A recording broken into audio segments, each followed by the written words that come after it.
Hi there, everyone. It's just lovely to be back with you, as always. Today is lesson number 16. I have no neutral thoughts. Now, what does that mean? Well, first of all, let's compare this to a car.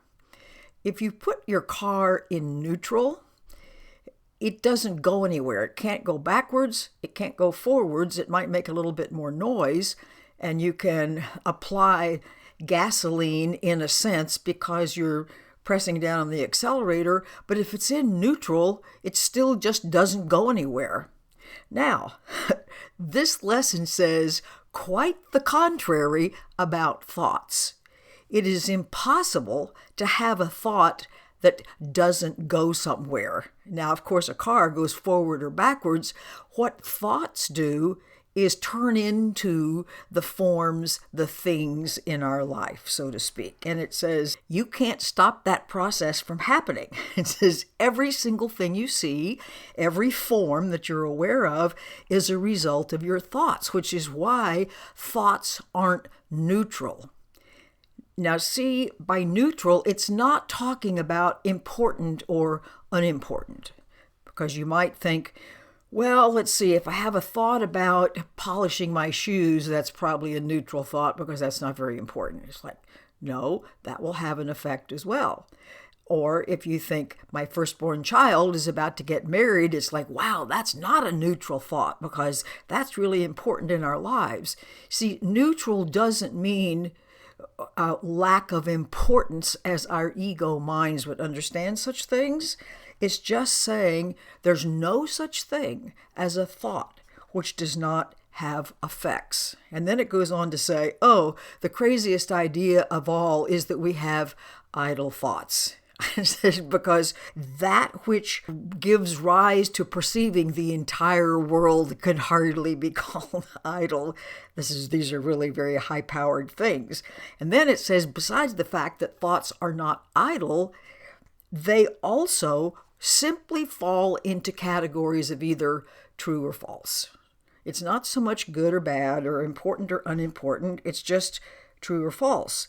And that every single thought, and this is pretty attention-getting, is either going to reinforce love in the world or fear in the world. It's either going to reinforce and contribute to conflict in the world or peace in the world.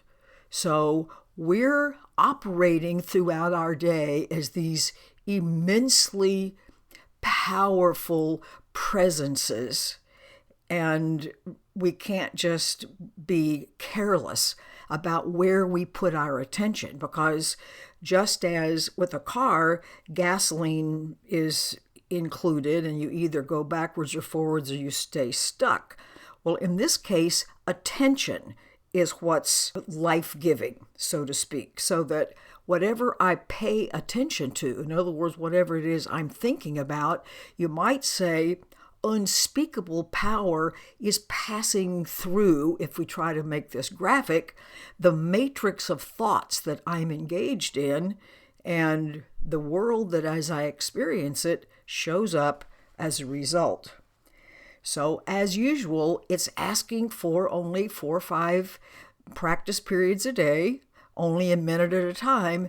Notice this is hardly being a demanding workbook. It says, could I just have 5 minutes? And you can be mindless. Not that it says this, but we might lapse into mindlessness for the other 23 hours and 55 minutes, but could at least for 5 minutes, could you pay attention to what you're doing? Just notice those thoughts and say, this thought about, again, using my example, polishing your shoes is not a neutral thought. That means it's not a thought with no effects. My child is getting married is not a thought with no effects. It's not a neutral thought. Okie dokie. And it says just do that the 4 or 5 times. And then, of course, if you run into a little difficulty someplace, to use a slightly different form.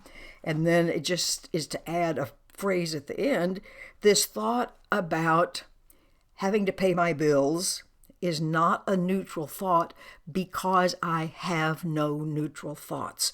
It's impossible for us as an expression of unspeakable power. There's just no way I cannot have effects. Okie doke. I hope you have a wonderful day. Practice, practice. I'll see you tomorrow. Bye.